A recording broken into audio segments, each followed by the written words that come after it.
Hello, my dear listeners. I am Dr. Richa Bhatia, Associate Professor, Department of Commerce, Bhopal School of Social Sciences. And today I am here to give you a practical example of which scheme is better and how you should opt it. Whether you should opt the old tax regime or you should opt the new tax regime. In our part 1, we have already discussed about the rates that are applicable in both the schemes. We have also discussed about the various exemptions and the deductions that you need to forego and sacrifice if you want to opt the new tax regime. So let us try and understand it with the help of our example. In our example, we are computing the income and the tax liability, and the assessment year which I am following is 23-24. As you can see, the first thing that is given to me is salary. So salary in the old tax regime and new tax regime, both I'll consider as 10 lakh. So this is my income from salary. You all know that in income from salary, there are various allowances and there are various perquisites that are available to us, and there are some allowances which are exempted, some allowances which are exempted up to a specified limit. In that, the most common is house rent allowance. So house rent allowance exemption I am giving in the old regime of 70,000. But in the new regime, this particular exemption is blocked. You cannot claim the exemption of HRA in the new regime. Standard deduction. Standard deduction of 50,000 is applicable for individuals, that is salaried individuals, which I have claimed in the old regime. But as you know, in the new regime, in assessment year 23-24, standard deduction is also not applicable. So I cannot claim that particular deduction also. Professional tax is 2400, which I have claimed in the old regime. But again, in the new regime, this particular professional tax is again blocked. That means for old regime, I was able to reduce my income by claiming the exemptions of HRA, standard deduction and professional tax. But in my new regime, I was not able to claim any exemption.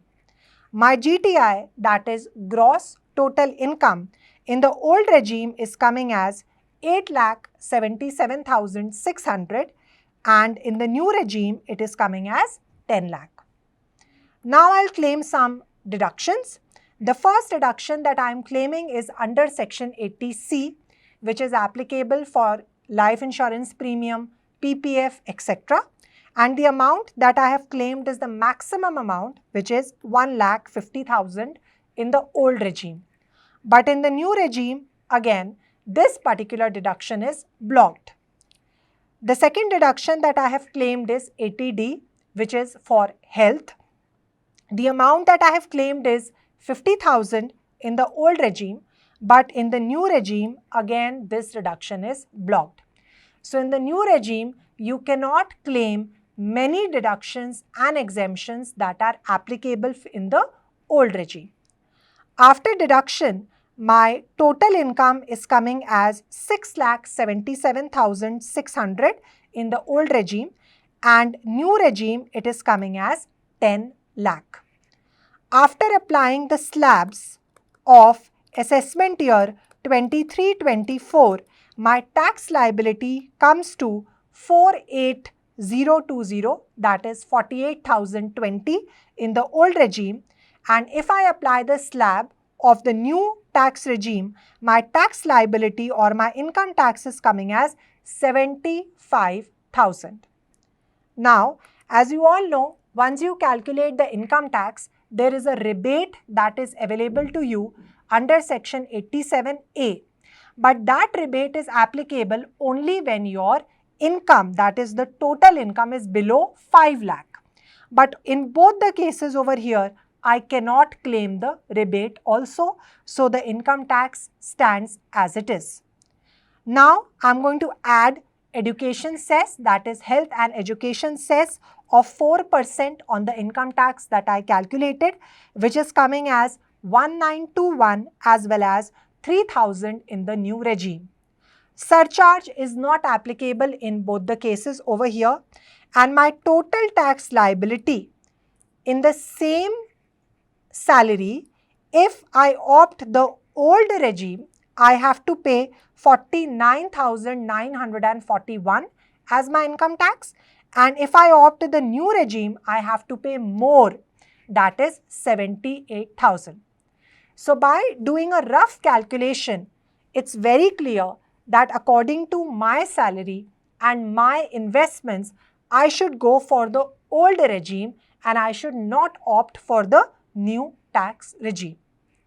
Now let us understand again with help of other example where other heads of income are given. As you all know that there are 5 heads of income: salary, house property, business profession, capital gains and other sources. So now let us have a look at our example where other heads of income are given to you. Again, I am calculating my income tax as well as my tax liability. Assessment year, very important, it will be 23-24. Now in this particular example, as you can see, business income is given to you, that is income from business. I have taken the same amount in both the cases, that is 14 lakh and 14 lakh. Income from other sources is also given, 21,000 I have taken in both the cases, and my GTI, that is my gross total income, is coming as 14,21,000 and 14,21,000. Over here, salary was not there, so there was no chance of any allowances or standard deduction or professional tax as we did in example that we have studied earlier. Now I will claim some deductions. The first deduction, as you can see, is 80C, very commonly used for life insurance premium, public provident fund, etc.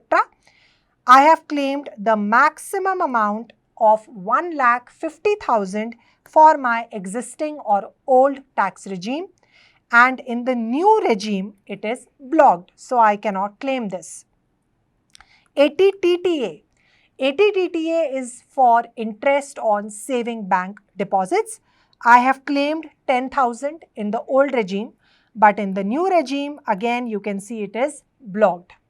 So my income after my deductions for the existing regime is coming as 12,61,000, that is after deducting my deductions, and for the new tax regime or optional tax regime or alternative tax regime, whichever way you want to call it, it is coming as 14,21,000. Again, I'll calculate the tax on the slabs that we have discussed earlier. Please remember the assessment year 23-24. The tax is here coming as 1,90,800 and over here it is coming as 1,67,750. So now you can see that the tax over the alternate tax regime is much lesser. Rebate is not applicable because the rebate is applicable only when your income is below 5 lakh. But over here, rebate is not applicable. Surcharge also is not applicable. I am adding 4% health and education cess on my tax calculated, which is coming as 7632 in the existing regime and 6710 in the alternative tax regime. Now have a look on the final tax liability. The final tax liability for the existing regime is 1,98,432. But for the alternate tax regime, it is much lesser, that is 1,74,460. So in this particular case, as a taxpayer, as an individual, I am going to opt for the new tax regime because my tax liability is much lesser. So now there is a confusion. Which scheme you should opt, old or new, because option is available to you. So always remember, if you want to increase your disposable income, that is you are more into spending, you can opt for the new tax regime. But if you have investments in public provident fund, life insurance premium, national pension scheme, you are paying premium for health insurance, that is, your investments are more. In that case, you should opt for old tax regime, because there you will be able to claim many exemptions and many deductions. And it is also very, very important for every taxpayer to do a rough calculation of the tax liability in both the schemes and then take the decision to which scheme you should choose. Now, as I was saying that I am solving the questions and I am trying to explain you the facts which are applicable for assessment year 23-24. But there has been various changes and announcements in the new budget, that is budget 23, regarding the new tax regime. So the first is that the new tax regime is a default tax regime, that is, you have an option to opt for the old tax regime. It prevails. Second, that there has been a rebate which has been introduced in the new tax regime, and the rebate is till 7 lakh. That means if you are opting for the new tax regime and your income is below 7 lakh, you don't have to pay any tax. Then the slab of the new tax regime has also been revised. If you remember, earlier the limit was 2.5 lakh, that is our exemption limit, but now that limit has been increased to 3 lakh. Have a look at the slab. The slab for the new tax regime will be up to 3 lakh nil, from 3 to 6 lakh 5%, this is the revised slab, 6 lakh to 9 lakh 10%, 9 lakh to 12 lakh it will be 15%, 12 lakh to 15 lakh income if you have 20%, and above 15 lakh 30% of the tax will be charged as per the new tax regime. Apart from that, as I told you, that when we solved the question, I did not give the exemption of standard deduction 50,000 because we were solving that question according to assessment year 23-24. But now the standard deduction of 50,000 has been extended. That is, it has been allowed in the new tax regime also as per budget 2023. So because in income tax, the budget decides the new updates, it's very important for all of us that for every assessment year, we should have a look at the revised rules, regulations, as well as exemptions that are declared. So by this, I hope you were able to understand the bifurcation of both the regimes. The practical aspect also is clear to you, and as an individual taxpayer, you will be able to decide for yourself that for the upcoming assessment year, which tax regime is better, old or new. That was from my side. I hope you understood and I hope you were able to get a clarification on this topic.